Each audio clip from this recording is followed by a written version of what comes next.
Hello, and welcome to the Brooklyn Rail's 754th New Social Environment. I'm Chloe, Director of Programs here at the Rail, and I have the pleasure and privilege of being your MC today for a conversation with Michelle White and Amanda Gluibizzi. We're thrilled to welcome poet J. Gordon Faylor here to close today's program. Before we get started, the Brooklyn Rail acknowledges Black Lives Matter, and that here in New York, we're on Lenapehoking, the unceded land and waters of the Wappinger, Canarsie, Munsee, and Lenni Lenape people of the Delaware Nation and Shinnecock Indian Nation. We recognize land acknowledgements are not a replacement for necessary decolonial work, but serve as a reminder of place, of the legacies of dispossession and enslavement that sustain and enrich the stolen land that we are speaking from. And now it's my absolute pleasure to introduce today's guest and host. Based in Houston, Texas, Michelle White is Senior Curator at the Menil Collection and the co-curator of Walter de Maria Boxes for Meaningless Work.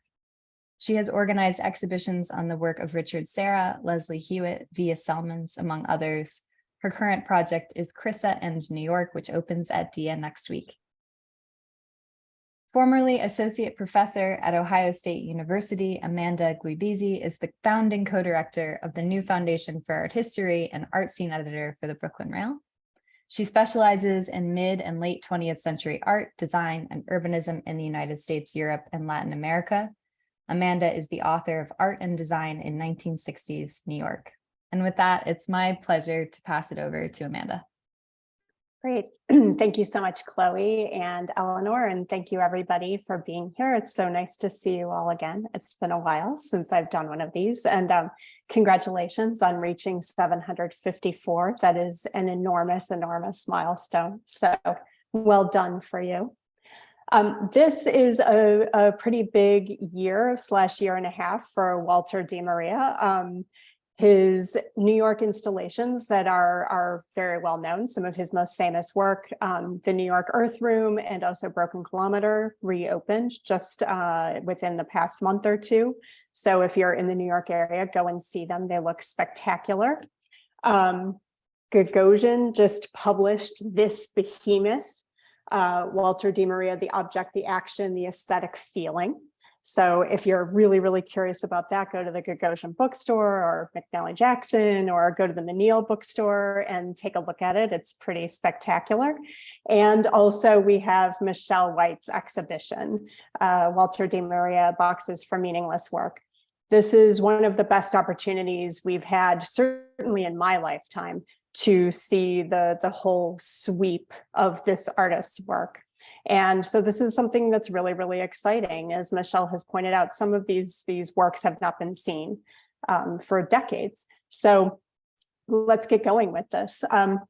Michelle, can you tell us a little bit about how do you pull together such a show from the archive? Can you just tell us how you started off with this oral component, actually, which is so Walter de Maria. So I'm like totally excited about this, that now we've entered this present state. Indeed, we can talk a lot about sound. Well, thank you for having me. And I should also say, Amanda, thank you for coming, because we met when you were visiting the show. So I'm really grateful for that, and that we can talk about it after you've experienced the exhibition, because I think experience is everything in the work of Walter de Maria. And I know I just saw you, Elizabeth Childress. I know you're on this call, and I just want to say Elizabeth Childress is on the call. She's the head of the de Maria estate and one of the editors of the incredible monograph, Amanda, that you just held up. And it really has changed the scholarship on de Maria because of this book. So certainly, if you're interested in learning more, please look at this book. And it's really exciting. And it's really exciting that book came out. I think it was actually the same week as we opened the show. So combined, it truly is a fantastic moment for the artist. So the exhibition started evolving out of a long history that de Menil has had with the artist Walter de Maria, beginning in the 1970s. But it was in the early aughts when the Menil Collection started working with de Maria on conceiving of an exhibition in 2011 called Trilogies. And as we were working with the artists during that time, we started making acquisitions of work by the artist. And it was during that time for his show, 2011, this was Di Maria's very first solo exhibition at a museum in the United States. And I think that says so much about the fact that there just really hasn't been many exhibitions on his work. And then when the artist died in 2013, we started acquiring work from the estate, specifically the early work, which is really the beginnings of this show. This is the basis of how we kind of conceived of this exhibition, is starting with these early works, which you see here on the screen. So these constitute what's considered the earliest known works by Di Maria from around 1960 to 63, when the artist moves from Berkeley to New York. And in conceiving of this show, which we wanted to sort of pull out to showcase 5 decades of the artist's work, this became ground zero for trying to sort of think about how the early works affect our understanding or change our understanding of the artist's work as a whole. And it's certainly done that. And as you mentioned, Amanda, so few of this work has been shown. I did a count. We have about like 55 works in the exhibition. 36 have either never been seen or only shown in the 1960s. So more than half is just not known. And until the book came out in October, many of these examples had never been photographed. So the big goal of the show, the curatorial goal, is really just to put the work up and let people see it for the first time. And it's introduced so many new audiences to Di Maria. And it's also for many scholars of his work, scholars that know his work very well. This has also kind of transformed their understanding. When we think about these works not being seen since the 60s, was the artist accessing them? Or were they just put into like a storage facility or into a studio somewhere in the back, and even Di Maria himself hadn't looked at them? Well, what we know, what we can talk about, is they were certainly a part of Di Maria's studio throughout his life. They just had never been exhibited. Many of them had never been exhibited publicly. Okay. It was interesting to see. This is the very first platform that you see as you walk into the gallery. It's off to the left. It was perhaps not surprising to me to see some of the boxes that felt kind of in keeping with Di Maria's work, but certainly the painted boxes and the paintings more generally were not a shock, but just kind of like, oh, wow. And he did that too, not least because in a later interview with the Archives of American Art, he talks about his boxes as though they're unpainted. And so here we are seeing both a painting on the wall and also a series of painted boxes that you've installed on the back platform. Can you speak a little bit about like any surprises that you felt you uncovered as you were moving through the work and deciding on pieces? Well, I think it's safe to say for the entire curatorial team, every object that we thought about and put into the show was a surprise or a revelation in many ways. And, to sort of backtrack and kind of bigger picture, all of these works constitute what Di Maria called these sort of boxes for meaningless work. So that's where the title of the exhibition comes from. And they all in some way or form invite the viewer to participate in moving the ball within the box. And if we go back to the previous slide, you can see, move any ball to any spot. The work in the immediate foreground is called Boxes for Meaningless Work. And for the most part, each has some type of inscription that gives the viewer some type of direction on how to engage or move the objects or move the ball in the piece. And certainly the big challenge for this show, these are so audience-centered, so exciting in terms of how we can think about the artist context within this early moment of participatory art. but they're old and we just cannot allow our audiences to touch them, and it's so sad. So part of the challenge curatorially was how to make sure our audiences were aware of the intention of the work, that the inscriptions were legible, but at the same time, sort of treating this work more in an archival way, which is how we developed the platform system to kind of push it back and be able to see a large group all at once that revolves around this notion of meaninglessness work, which all of these somehow address. One of the things he mentions in that Archives of American Art interview is that he had been doing a lot of drawing, and he says mostly drawings of mountains, castles, and cats.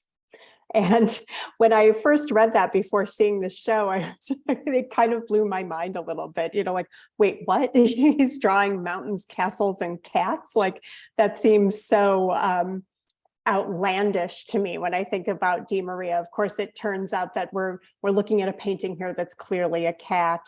We are seeing this Adventures of Mr. Ball, and there are mountains there. I don't know if there are any castles, but I guess we could pretend that the boxes for Meaningless Work are crenellations or something like that. And so there is a relationship between what he was just kind of doodling and working through in the studio, and then this work that we are now understanding as being more realized work.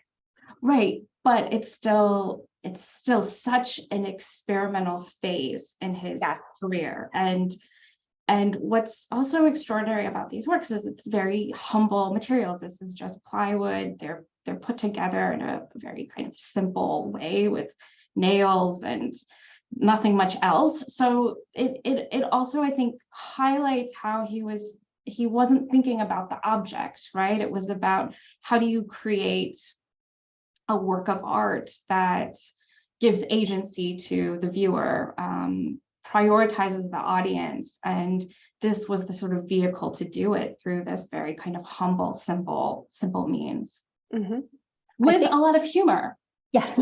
And like Mr. Ball is funny. Like, you put the ball at the top and Mr. Ball like slides through 4 biospheres until he lands at Mr. Ball's house. So this work too, in its kind of simplicity, in its humble construction, and its very kind of cartoony, Disney-inspired humor, in the case of Mr. Ball, it provides another way into Di Maria's work. So then, as we progress in the exhibition, as we move into the 60s and into the 70s and throughout the rest of his career, as forms get more refined, as he starts working with materials like stainless steel, suddenly the early boxes are a means for us to see that work in a much different way, with more humor, with more kind of felt connection, and thinking more about the primacy of the audience, the primacy of you in the experience of the work.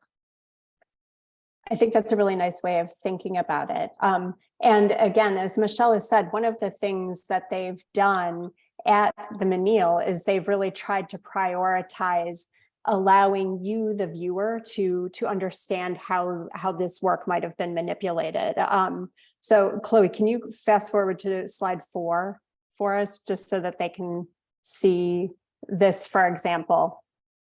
So we have, the 2 boxes, and then we have the painting that Di Maria has made that includes the instructions for what you're meant to do. And I'm interested in this both because he illustrates actually, like, first there are 2 boxes, then you place them on top of each other, then you place the other one on the floor, but the photograph shows them separated, but in the gallery you've chosen to show them stacked. And so I'm kind of curious about that too, about your curatorial decision-making there. Were you concerned that if you put them just unstacked on the floor, then immediately it would tell the viewer, like, oh, now I'm supposed to go stack them, but if they were stacked already, then it's understood that the operation is completed? Oh, that's a really good question, Amanda. I mean, look as a curator and also working with Elizabeth at the estate, we knew, parameters on particular works and how they could be installed. In the end, it became a formal decision to place these on top of each other because adjacent in the exhibition is a piece called Walk Around the Box, which similarly has a painted canvas with a box in front. And the way, there we go, there's Walk Around the Box. The way we've positioned them too, I mean, clearly you can't walk around the box, but like so many of DiMaria's works, the fairly straightforward, simple questions certainly sort of ignites your mind. It's not hard to imagine walking around the box, or it's not hard to imagine the different configurations of stacking the box on top of another box, etc. So I think for DiMaria, with that sort of conceptual way of thinking so thoughtfully about the audience, while it's a shame we can't invite others to participate in enacting these, it's not hard to go there. And we wanted an exhibition that could, spark your imagination. Yes, I mean, today when your Amazon delivery shows up, stack those boxes, you will get the approximation. Totally. One of the things that I'm thinking about here too is, and I just want to caveat this by pointing out that neither Michelle nor I is a music historian. So this may be the only moment where we talk about music in this talk. But Walk Around the Box, of course, could also be kind of a riff on Rock Around the Clock. And of course, DiMaria is a musician, right? So there is a way too where we're thinking about how he's understanding performance coming out of the ambit, perhaps of a John Cage or Robert Rauschenberg, although he is not necessarily part of that group, but then as part of a happening, so the idea that like the viewer is actually super essential to this in order to actualize the work. So do you want to just talk super briefly about the idea of music as it relates to this, and then we'll leave it aside? Sure. So DiMaria was a trained musician. Even as a teenager, he was a professional musician. He grew up in the Bay Area, just north of Berkeley. He performed with the Richmond Symphony. He started, playing in jazz clubs in San Francisco. He was a percussionist, and really at particular moments in his career really had to decide what route he was going to take. But this show, I was really excited to pull out the acoustical components of many of these works. If we go back to the archival image of the artist, there we go, with Ball Drop. This is one of his early boxes that's in the exhibition, and that's the artist. And you can see he's about to drop that wood ball. And what we discovered as we were studying these works, as we've been conserving these works, and even as we've been reconstructing some of these box constructions simply to be able to move the ball and to hear the sound, a wood ball against a wood surface makes a startling crack. And suddenly when you look at so many of these objects in the show, this idea of what they could sound like or might sound like is certainly part of it. And for DiMaria, as he was studying at Berkeley, he also got quite interested in experimental avant-garde musical scenes. This is when he started working very closely with Lamont Young, doing happenings early on in the Bay Area. So that sort of sense of music and sound is everything. And especially, one way into thinking about his work, or one way we can think about like how to understand what he was trying to do, is thinking about how you understand music, how you listen to music. For the artist, he wanted his art to be sort of encompassing, to be kind of saturated by this idea of experience. And certainly that's how we might understand how we hear something, or we hear a musical composition. I think it's a really nice way of thinking too about how the oral components of Di Maria's work kind of also create almost like an architecture, like a sound architecture. So we could think then about even someone like Yves Klein, and thinking about the way that he thought about ambient architecture and stuff. And so Di Maria has this really, really sensitive and wonderful way of thinking about how he conceptualizes space. Not just that there is an object in it, but also that you are in it and you are then experiencing that thing. One other thing I wanted to say about music was that he allowed his experience as a musician to really inform then his practice as an artist. And so one of the quotes that I found really provocative from him was, he said, "I had a notion of what it was to improvise, to take many elements, put them together into a work, the solo being the work. And it's difficult to do a good drum solo." So this idea of even a painting could be kind of like a solo. And so, then you can start to think about like, oh, if you're in a group show, the Di Maria then is the drum solo that happens in this group show with that, again, that really satisfying whack that's happening when wood hits wood. Yeah, it's beautiful. It's such an important way to think about his work, and why in the exhibition we started with one of Di Maria's compositions called Cricket Music, which is the artist drumming to the ambient sounds of insects, as this kind of beginning, a way of almost sort of setting the stage for his work as experience. And also it's key too to understand the avant-garde context of his production. Like, he's certainly a part of this incredibly kind of interdisciplinary moment as he moves to New York City, of dance, of music, of the visual arts, and his work really is emblematic of this time. We were just looking at the arch, and this is a big component in the second gallery. And again, something that unfortunately the viewer has to kind of project herself mentally through rather than passing through physically. But this too is really evocative of its time, right? The way that it's built, the humbleness of the materials, even the idea that, for example, it's not ADA accessible. Like only a slim person can fit through the uprights and things like that. So this actually works really, really interestingly in your exhibition. First of all, we can see through it. So we project ourselves through it into the rest of the exhibition. So it kind of propels us forward.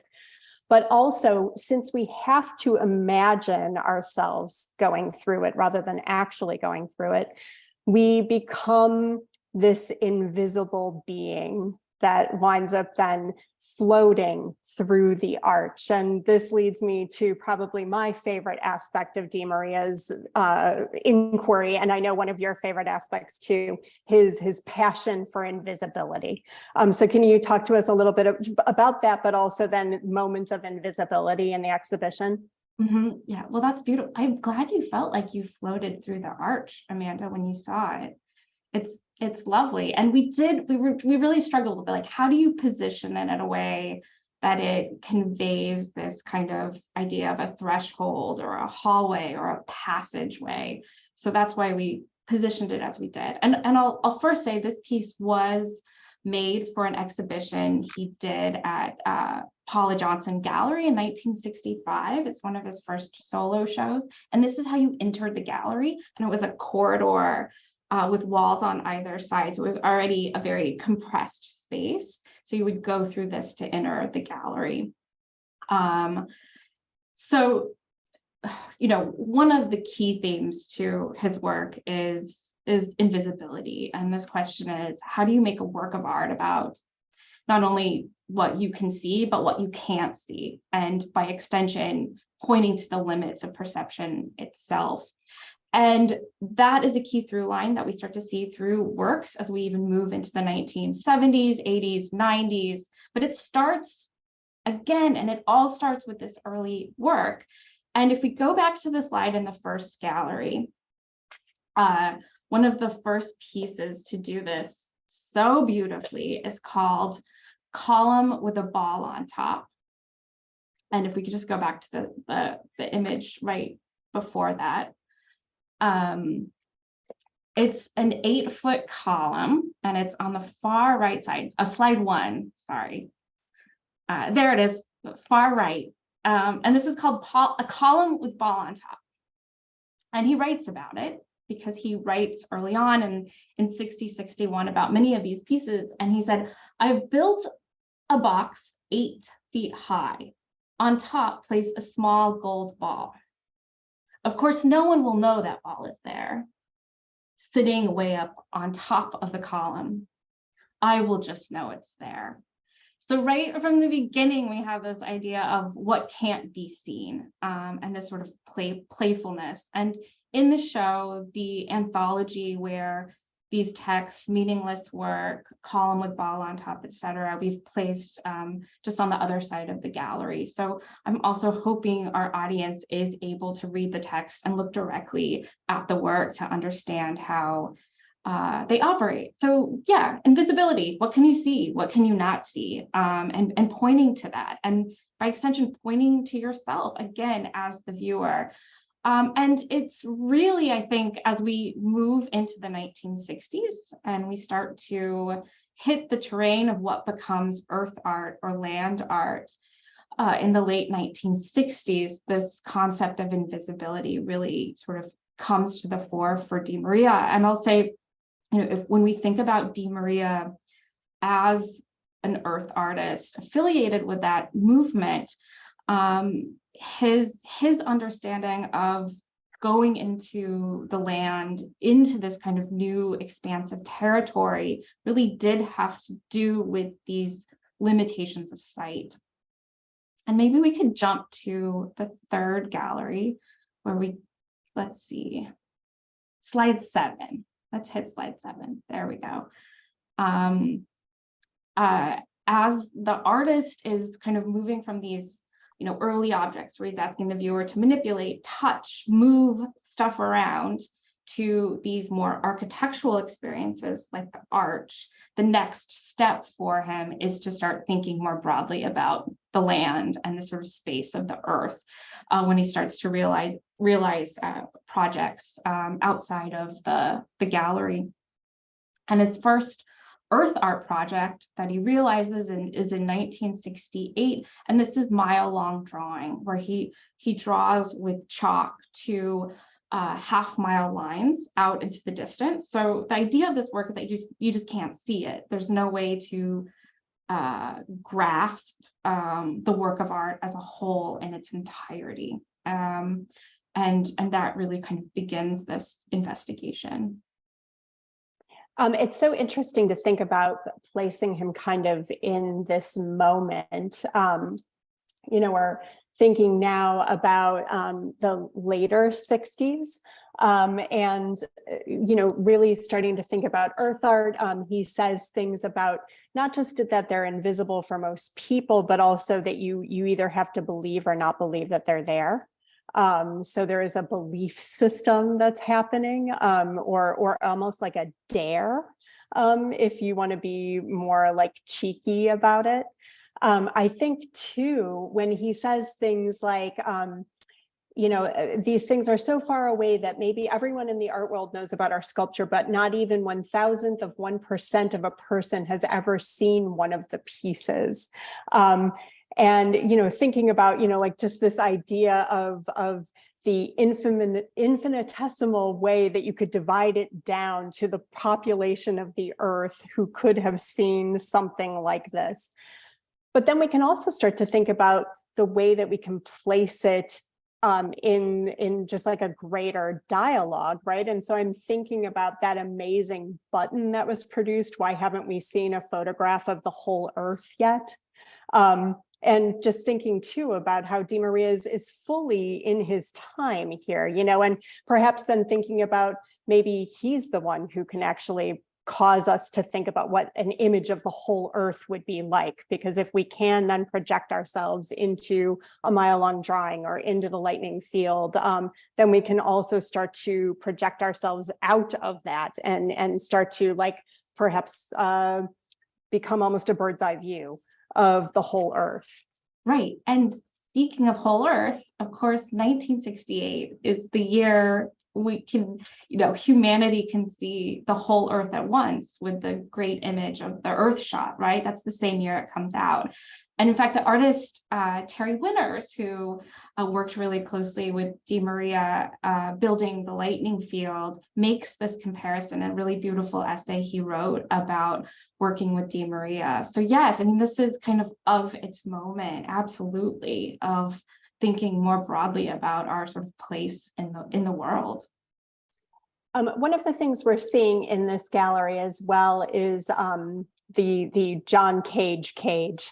And of course, it's empty, right? And you know, Di Maria talks about this and talks about it kind of in I don't know, kind of a snarky way almost, you know, thinking about John Cage and making clear that he is not part of this and yet is totally aware of John Cage's work. And if we think about too, something like 4 minutes and 33 seconds, and the invisibility of you know, the actual score, right? Or the invisibility of the performer performing. And so then everything is just ambiance. Everything winds up becoming part of the performance. We're seeing that here in something like this as well. Right. And like, let's talk more broadly about what Di Maria is doing. He's sort of figuring out how his work can sort of be a point of departure from tradition, right? To break that tradition. So first we can see this sort of tactility, the interactivity, the relationship of the viewer as this, you know, response to Jackson Pollock, right? Going into the land, the sort of expanded sort of territory or, you know, metaphorical space of a Pollock painting becomes earth art, right? And in the same way, as an artist with, you know, strong ties to sort of traditions of avant-garde music, John Cage becomes just another kind of older figure, a generation older to, you know, respond to. So I like to think of this work as both an homage and a sort of critique of Cage. So it's a, you know, it's a portrait of John Cage, so a literal cage caging nothing. So it's very funny and witty. So I think it serves both roles. But also with this work, which I love so much, he actually did a steel version of this work that's in the collection of the Guggenheim. The woodwork, which he first made in '61, went on to be included in the exhibition Primary Structures at the Jewish Museum in 1966. So of course, like, not only is he as an artist at the forefront of land art, now he's in the first show that kind of defines what becomes minimalism. So he's a fascinating artist because of his connections to sort of so many kind of bubbling intellectual movements at the time, from land art to minimalism. But like, let's pull back to the early 60s. We can think about his work in relationship to Fluxus, you know, among so many other traditions that he's a part of. Right. Yeah, even film, for example, he's very much involved in the idea of film and the film work, photography, and the way that we can think about photography as serving as an object. The John Cage is so interesting to me if we think about 4 minutes and 33 seconds as using the world around it as medium. And then Di Maria uses John Cage as medium, right? It's just such a great thing to think about. He said something about minimalism that I thought was really funny. He said that I think to be a true minimalist, you should almost nearly be invisible yourself. And so even the artist then is meant to be to be as perhaps plainer or reflective maybe as possible.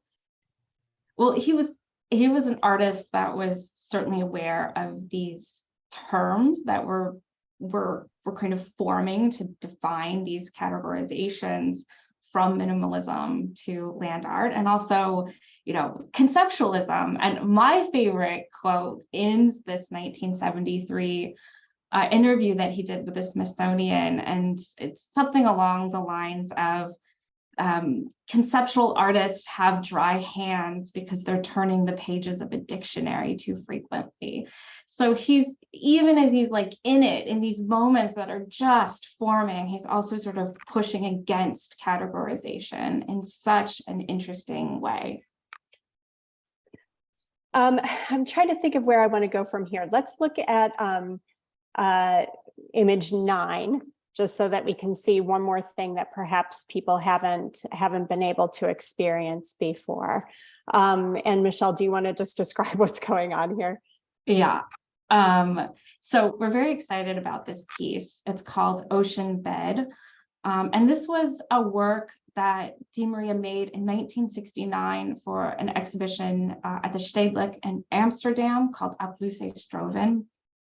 And it was just one of many exhibitions taking place in Europe at the time, same time as When Attitudes Become Form, which Di Maria was also a part of, with artists really thinking more broadly about, radicalizing the sort of static art object through interactivity, through kineticism, through audience participation.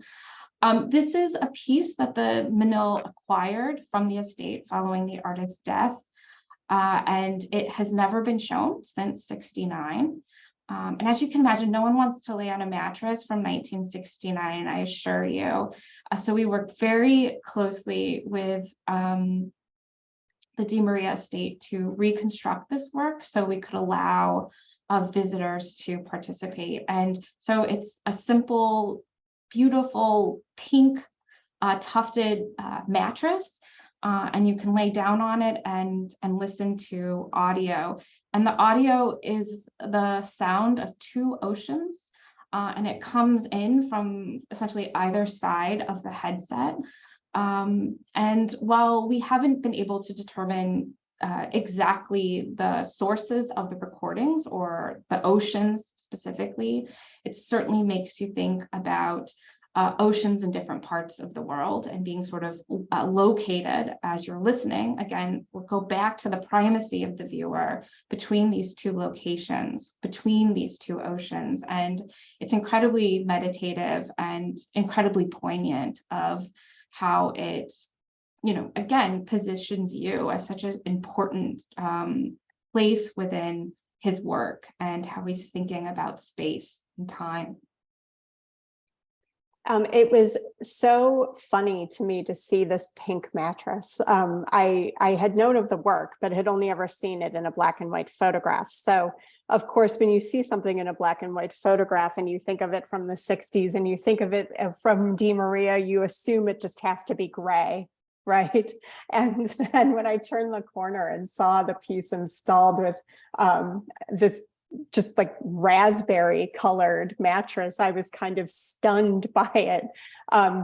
But he never shied away from color per se. He talks about how he would like his work to be the color of his materials, but throughout the exhibition, there are moments of pretty bold and frankly unafraid color. And this for me was perhaps the most surprising, but it's not something that he was averse to.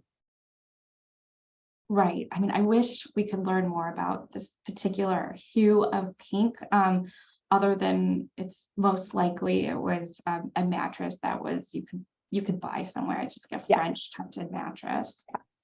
One of the things too that I had a slightly different experience with this installation from what Michelle is describing.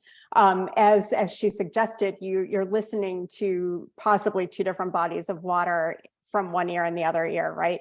And it actually made me really nauseated. So I was very surprised by this. I had to take the headphones off almost immediately. And so for me too, there was an awareness of perhaps that I might have needed the raspberry tufted mattress. You know, it was kind of like a fainting couch for me or something like that. I had a very, very visceral response to this work. Yeah, I think that's a really interesting way to think about it. You just couldn't, a lot of people stand and listen to it. And I can't, I'm really distracted. I know I'm not supposed to look at the chat, Amanda, but it looks like there's some questions about the sources of the oceans. And I think it's a really good question, because I first want to say that, you know, so many of these works in the show have been so little studied that the book and this show were really kind of for the first time bringing together new scholarship, and certainly so much work has gone on to sort of collecting research and information to be able to do things like reconstruct ocean bed. But there's still a lot of gaps in the knowledge. And so part of the goals of this show as a curator is simply like to get this work out so it can be seen. So you out there as a scholar, there's so many dissertations just waiting to be written about this material. And we're really excited at the Menil to be able to be in a position to share this work with the public, to be a kind of center for scholarship and study of DiMaria's work, and we really want to take that role seriously. So there's a lot of unknown still, a lot of pieces to the puzzle that we want to figure out, and you know, work with our academic community to do so, including the source of the oceans. There has been some speculation that it's the Atlantic, the Pacific, and certainly that's a lovely way of thinking about it too. So we're still doing that work, and hopefully with everyone else's help within our community, we can really get some new answers and produce some new knowledge. Oh, it's a wonderful way of thinking about DiMaria's work as turning again to the audience and the importance of audience knowledge and participation here. One of the things we talked about when we were looking at this work together in the gallery, along with Fong, who was with us too, is that if you include the Pacific and the Atlantic, DiMaria, of course, is originally from California. He moves to New York, and then Houston is right in the middle. And so you have this kind of wonderful self-portrait too of DiMaria if you include these two oceans and start thinking about them that way as well. It's true. It's lovely. It's such a fantastic work. And I'll say, Amanda, too, part of that scholarship that we've done and the scholarship we hope to keep working on is when the Menil started making these acquisitions, we also were able to acquire a little under 600 drawings by the artist. And this material, these 600 drawings, again, only a small portion of what we have in the collection was able to be shown in this exhibition, but we hope it's a spark. We hope the curiosity of all of you out there to come and look and find some answers through this material is kind of the most exciting part about this show and this project. Probably for me, one of the most daring inclusions in your exhibition is his list of suggestions or provocations, we might think. And it begins by suggesting that the reader should actually piss on someone else's painting. So clearly a throwback to Jackson Pollock, as you're suggesting, right? Or possibly a throw forward to someone like Andy Warhol. But you know, this is a move of curatorial boldness, I think, to include that drawing in your show, and then to let the viewer do what she may. Right. Oh, that's interesting. I love that list. I don't think we have an image of it in the slideshow, but yeah, one in a list of 100 instructions is to actually piss on someone's painting. And I use that quite a bit as I'm walking our audiences through the show, because again, it goes back to this idea of like Di Maria thinking about tradition, wanting to break from tradition, expand kind of possibilities of art making. And that is certainly a very clear statement against the past, against Jackson Pollock. I think when we think too about the expansion of art making, then with Di Maria, we have to think then about Lightning Field, obviously. I think, you know, we would be totally remiss if we didn't talk about that at least a little bit. Obviously, it can't be shown here, although you do include suggestions of it, both in a drawing and also in this really, really beautiful stainless steel box that includes little gold plugs that map out the different poles of Lightning Field. I think too, one of the things that we would be remiss about is not thinking a little bit then about a critique of Di Maria, which I think is important to do. Lightning Field is a beautiful work of art. I hope to see it someday. I haven't yet seen it. It remains invisible to me. But it is also an intervention on land. And is a way of thinking about making land possibly unusable for other things or other beings. And so I think too that it might be important for us to discuss a little bit about how we can look critically at Di Maria through this exhibition. Mm-hmm. Right. And of course we can't, you know, pull apart Di Maria's monumental gestures in the land from new discourses and scholarship emerging that are incredibly thoughtful about discussing the problem with land use in the 1960s. Absolutely. And this also pulls into, you know, feminist critiques of minimalism, which certainly with scholars like Anna Shea, like we can pull Di Maria's work into these larger conversations. But at the same time, I think what I really hope to do with a show like this is to complicate Di Maria's position within these movements and even within these terms of the movement. You know, for example, if we take land art, how does Di Maria fit within the tradition of land art? Because he's doing something quite differently as well, and also doing things quite differently than his minimalist contemporaries.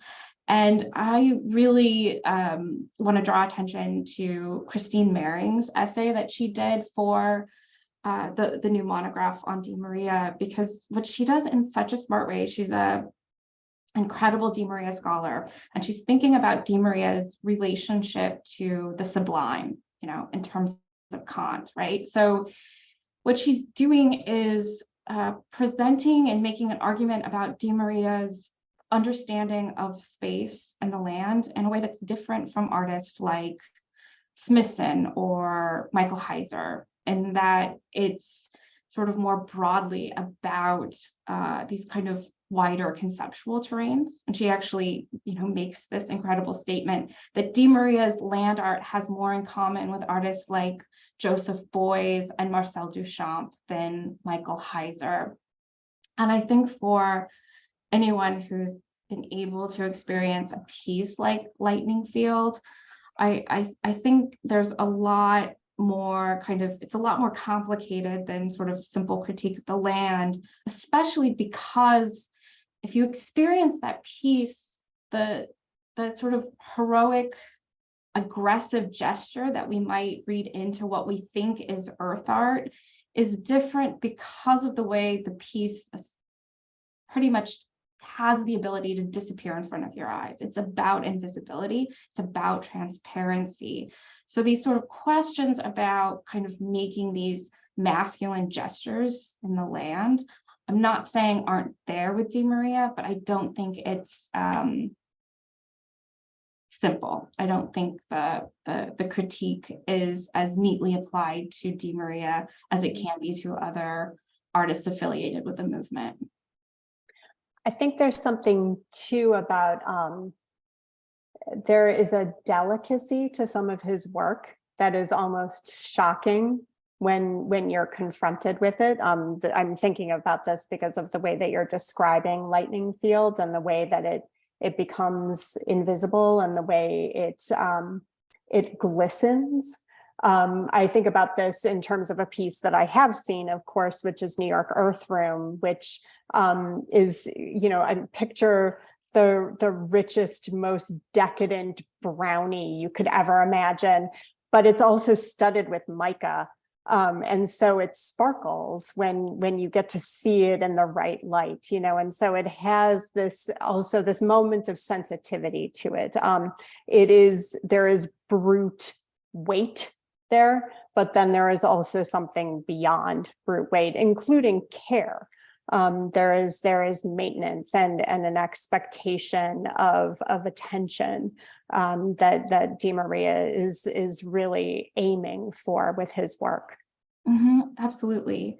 And, thinking through this idea, thinking through the lightning field, I went for the first time just before the exhibition opened in September, and I remember immediately coming back to our exhibition model and moving things around. Specifically, this notion of invisibility in the field really blew me away, and really sort of proved experience is fundamental to Di Maria's work. And also why I think Di Maria's work is so important and applicable to our contemporary moment. But throughout most of his career, beginning late 60s into the 70s, he started working on a series called The Invisible Drawings. And these are drawings that we literally can't see. So he's applying the sort of lightest touch, the least amount of pressure on a pencil or various drawing utensils. So it requires you as the viewer to get incredibly close. And for the artist, he wanted you to doubt your senses, right? Sort of question what you see. They're intentionally frustrating. And in that same interview, we keep referencing, again, because this is one of the only interviews the artist ever did, he said he wanted his earthworks, like Lightning Field, to operate like the invisible drawings, like a line in the desert, like a mirage, right? So you're doubling your senses and also questioning them. And certainly that's how Lightning Field works, and also how his invisible drawings work. Yeah, I mean, we're looking, for example, at the square, circle, and triangle piece right here, and even the high sheen of these things. He calls the color of this light. It's not a steel color, it's not a gray, it's not a silver. The color is light, and so of course, can we see light? Can we see light, or do we experience light? Right? It is a philosophical question for us. And so, that's one of the last rooms of the show. Yeah. And it concludes with his a work from his Channel series, which you see here from 72. This is one of the first pieces acquired by the de Menils, and pieces that are more kind of well known within Di Maria's work. So these balls and these forms that look like they sort of slide around. But this is also one of these great moments. We know this work, and suddenly when we see those early playful boxes from 60 to 61, these works change. They become more playful. There's more humor. There's more kind of more of an idea of the possibility of felt interaction, which is really exciting. And then if we go back to the slide with the red painting, we're also concluding here in the exhibition. The painting in the background is called No War No, and it forms a triptych of these large canvases, a yellow, a red, and a blue. And the red and the blue works are the last works Di Maria did in his lifetime, and he did them for the Menil exhibition show. Of course, the blue one says yes, peace, yes, right? So they have this wonderful pendant quality to them. And as you've pointed out in other ways that you've installed the show, if you are facing the blue work, then you cannot see the red work, and vice versa. And so each one it winds up being invisible to you as you face the other. I think then the one thing I want to think about as we wind down our conversation too is the idea of meaningless work. When DeMaria is talking about meaningless work and making boxes for meaningless work, art is going through a phase where people are starting to think about de-skilling, where people are starting to think about what an art object can be, or does it even need to be an object at all? And of course, art is so deeply meaningful at that moment. And so to make meaningless work is doing something really, really provocative at this moment. But of course, now art has so little meaning to so many people, right? And of course, post-pandemic, what work is there at all? What work do we do? And so I'm curious about just how this made you think about work and the value that art can provide, not just for the artist, but also for the viewer who might not have thought about how valuable art could be. Right. I mean, it's I think a question that could be applicable to most exhibitions now, and an important question to ask post-pandemic. And it wasn't the plan to do DeMaria right after at this moment, as we're kind of getting over this collective trauma. But what happened in kind of as we thought about DeMaria, as I've been thinking about DeMaria, again, it's the sort of profundity of experience in real space, in real time. And that's presence, right? Like, look, here we are in the last room of the gallery. Those are the invisible drawings on the right, and you can't see them. Like, they cannot be reproduced. It's impossible. And just the sort of provocation that DeMaria was making so early on against photography, and we could say an early provocation against sort of our sort of digital virtual spheres, as we're here in this virtual chat room, is so incredibly poignant, and ever more so now, and how his work draws attention to your presence in a space, in a gallery, with the work. And also, I'll say, as an artist, he believed in the spiritual potential of a work of art, to change your understanding of the world. And that's such an important, incredible, way of being without the cynicism. And in that interview, he said a good work of art had to take your breath away. A good work of art, if it's important and successful, makes you feel like you're swimming in the ocean. So that belief in art's transformative potential is everything. And also his belief in the fact you have to be sort of with a work of art and experiencing a work of art, as I'm also kind of always talking about new technologies and NFTs and blockchains. Like, his work is a provocation to our kind of contemporary situation. I think that's a really lovely way of putting it. I kept thinking about Roland Barthes' term, a seeing clock, which he talks about for photography. Of course, photography is always post the thing that it depicts, but I was thinking about it in terms of DeMaria too.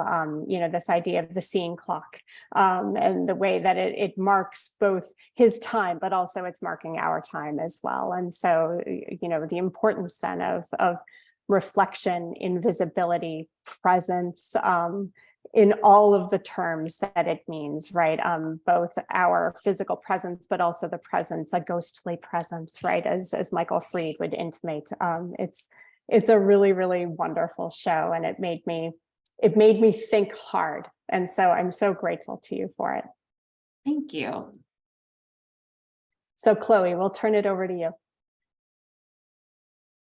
Wow, thank you so much, Amanda and Michelle, for that incredible dialogue and conversation around the show. Just really, really insightful and generous. Thank you both. We do have a few questions from the audience. The first is going to be from Steve, who I believe has a couple of questions. So I'm going to allow you to unmute, Steve, so you can ask directly. Thank you. So the first question I had was in the middle of our discussion today. I wondered about the role of the curators, the set designers, the persons placing his work, because we were talking about how his work might only be, walk around this box, but you can only really walk around 2 or 3 sides of it. Or another piece had been originally set in a gallery space where you had to walk through it and in between the towers of it. But now it's placed in a room at some deliberate distance from the viewer. And I guess I just wondered, as curator or curators, what your thought and feeling was about collaborating in that way with the deceased artist, that somehow you had to make decisions that would include his participation and your own, despite the bulwark of mortality in between. Impossible to actually get his feedback on what you're doing deliberately. Yeah, no, I mean, it's an important question. And I think more broadly as a curator, whenever I'm working with the art of an artist who's no longer with us, thinking through how the artist intended the work to be presented, or how the artist intended the work in the case of Di Maria to be interacted with or not, is certainly, such an important part of the process. And for this show in particular, it was a challenge. It was something we wrestled with. And we wanted, as a part of the show, to make that kind of struggle transparent, which we've done in the gallery guide and through a lot of the programming we're doing, and specifically through the conversations, the many conversations we had with our conservation team to help us even get these works in a state that we could present them on the floor. And I'll say, what we're showing is only a fraction of what we own, because many works weren't in a state that we could safely present them to the public. So it's a conversation. Like, it's always a risk.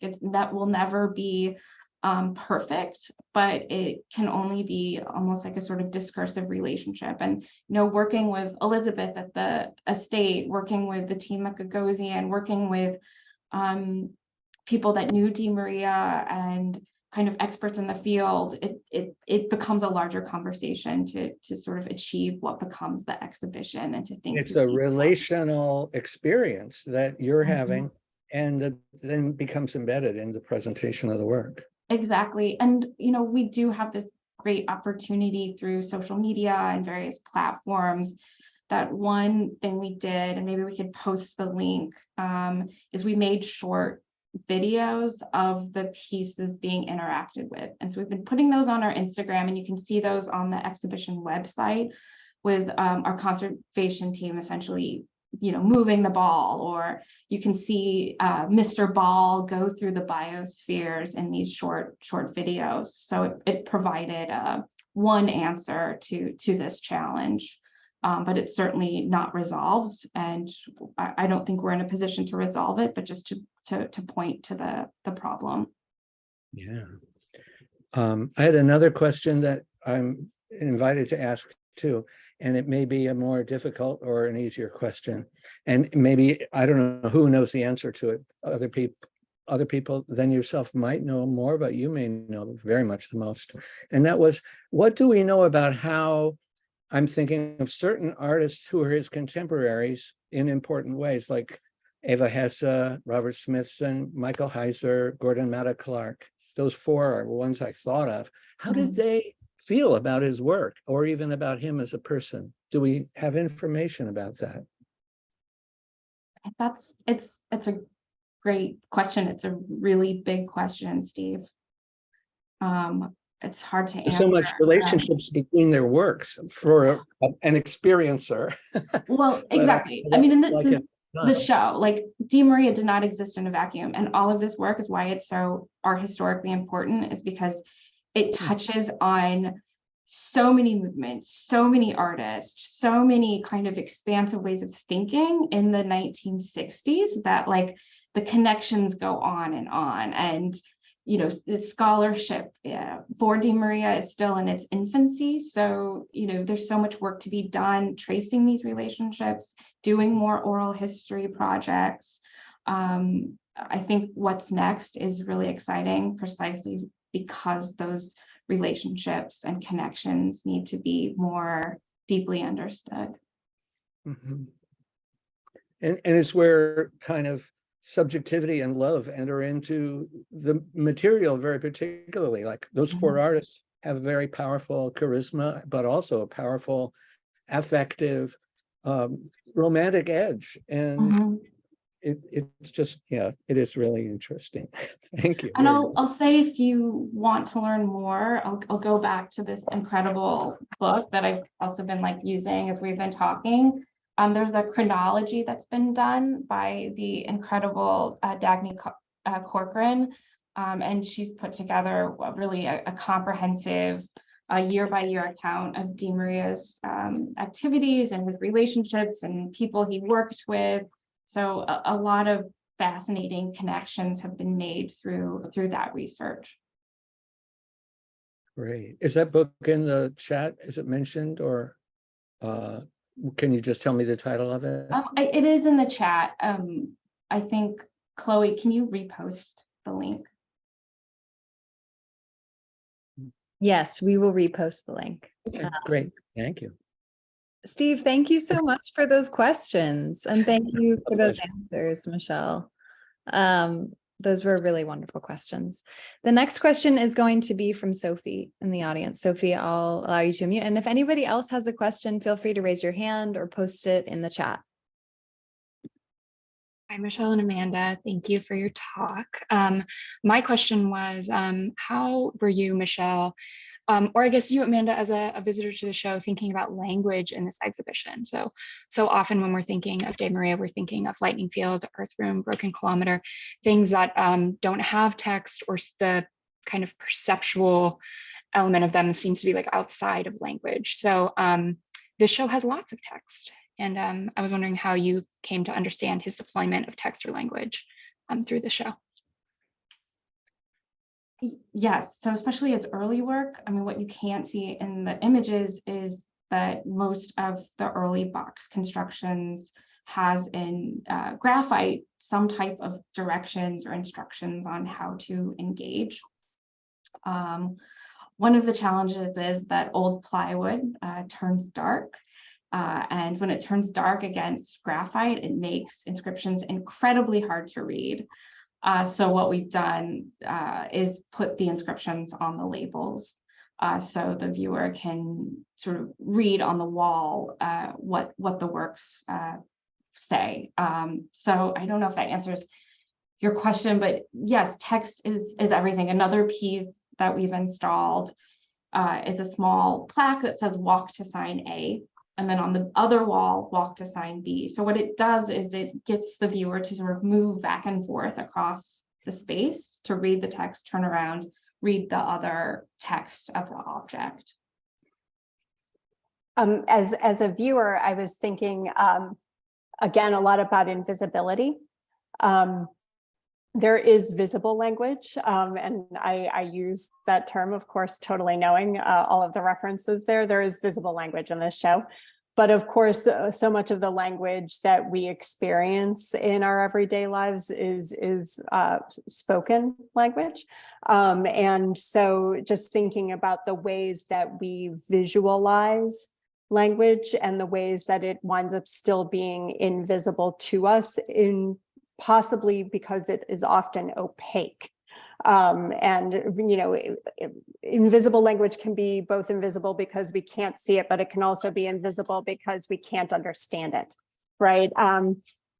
As all of you know who have ever watched an NSE, I am obsessed with Wittgenstein. And so there too, I was thinking about Wittgenstein and his way of thinking about how language can be obtuse the more that we pay attention to it. And so then if you're thinking about Di Maria in terms of his instructions to the viewers, you could actually start to think about him in terms of someone like Bruce Nauman, right? The idea of please pay attention, please, as being a Wittgensteinian joke. And so the idea too of once you read Walking Around the Box, you've already performed it. right? It is also a Wittgensteinian joke. You don't actually have to walk around the box to complete the action, because as soon as you read it, it is there. And so then language winds up being this thing that is both ineffable and also really, really palpable in the exhibition, to the viewer at least. Thank you so much for those answers. And thank you for that question, Sophie. I think we have one more question, and it's from me. I am wondering, you've touched on it a few times, Michelle, but I'm wondering if you can expand. I feel like with DeMaria, there's this tension between being reclusive and sort of avoiding the image or the, that invisibility that has come up over and over again, especially personally himself throughout his career. And this invitation that the works sort of invite, and that constant dialogue with the public that the work has here and there throughout. And I wonder how you think about that tension, especially how you've thought about it in creating the exhibition. Right. I mean, it is so important. I actually ended the exhibition with a self-portrait that's an invisible self-portrait. But I think what that invisibility of the artist allows us to see and understand is I keep going back to this, but the primacy of the viewer, the primacy of the audience as more important than the artist in the successful completion or understanding or activation of a work of art.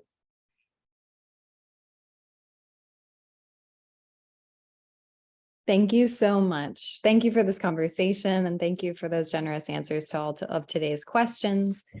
At the Rail, we have a tradition of ending our community events with a poetry reading.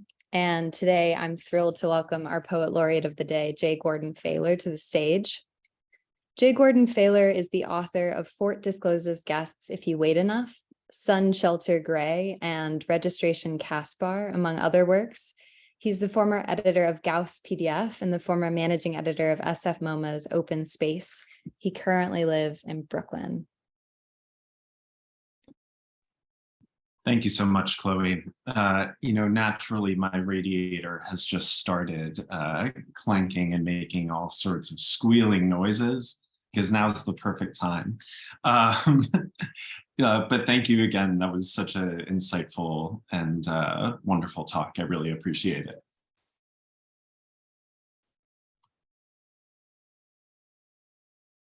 There's room's unignorable privacy when having loopy held onto sadness. Elect ruffles shrimp receipts can't sustain vexes hands away pungent. Cried in audience scarce over our pile of vases, piled glasses, a pile of glasses and cups.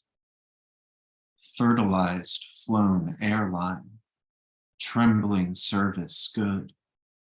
Audience tomatoes ham, swallowed eggs whole, passengers an ounce.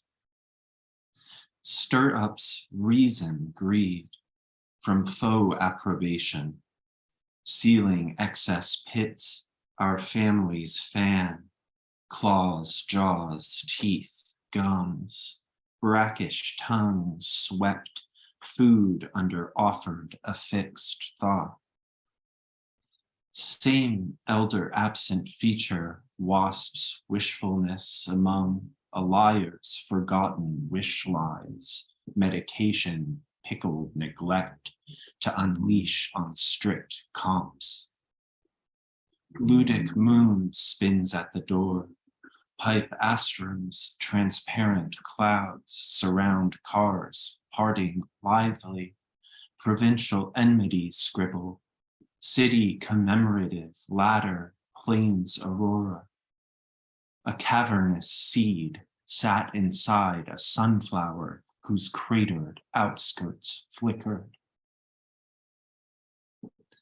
Passengers descended toward the shrimpish ocean, left on the swordfish's step by a grimacing door, Children screamed which one would have to climb over it in order to get out of the pile of glasses and onto the ladder to descend. With an occasionally slightly better than hound dog grin bearing of teeth, a human element caught the children's energy and wound them up with a smile when Springtown appeared. I don't like you, Ludic and Drop Ludic said, stalking off toward the light switch near the window to illuminate undertows of their suffering conviction. Incidental shapes, including octagons of folk cult illustrations on flat, isolated cartoons projected against widening faces.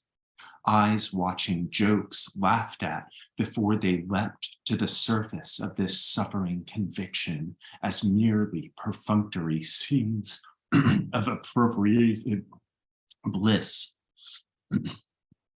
Earth's measly matter is timorous soil, folded transparent clouds, and cars as they dip into the ocean. I awoke somber to chub, drop, and drop shawl. Sell my jokes, smile, delirium ingratiated, seen mouth sun, clambers out here to enliven us, a pageant hero of tropic amount, a field of Shaw constituents, shivered clubs comedy tenor, earning their biblicity affront. No hilariousness audience temperament needed, worse when arrived to Pablo of airplane thumping, yet could be more relaxed in a room ignored private. He's so scared, recoiled his teeth, fear plenty, irredeemable gnomon socket droid, cabin sings socket, prizes in crowd work, fortress of sticks, Etiola sallow with baggage, common, seasoned food, packages of chicken, lumps, arc of dressing, cream shadows, lightning dresses lulled and forgotten, furbishing sound operations from clench, salt clip, bit fly heaves, heinous flares away, unreliable records bore your laughs music. Greed overwhelming, mental illness overwhelming, climbing the ladder, leaving the past behind, past beyond leaving. Zeroing absolution, proud and stubborn, just don't think allegories relevant. I need to tell loner. Everyone has their needs. Thanks again. Wow, that was amazing. Thank you so much for reading today, Jay Gordon. That was really, really fantastic and such an amazing way to expand upon today's conversation. So thank you. Thank you again as well to Amanda, to Michelle. Thank you to Sarah at the Menil for their support in preparing for today's event.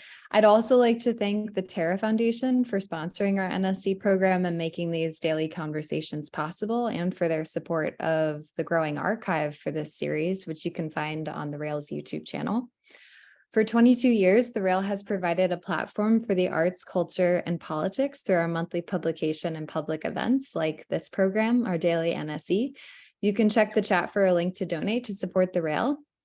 And if you're free on Monday at 1 p.m., join us for Robert Motherwell, The Drawings of a Painter, a conversation with the February 2023 Critics Page contributors. We'll conclude with a poetry reading by Oscar Vargas.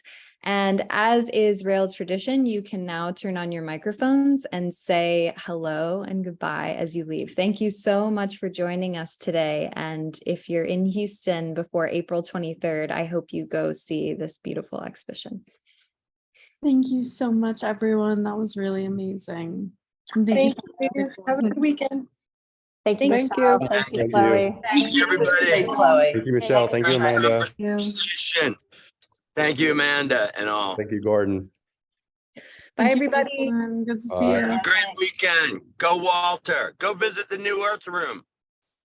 Yeah, for sure. Bye, Fully everyone. renovated Earth Room with replenished Earth. Everybody should check it out. Have a good weekend, everyone. Bye. Take care, everyone.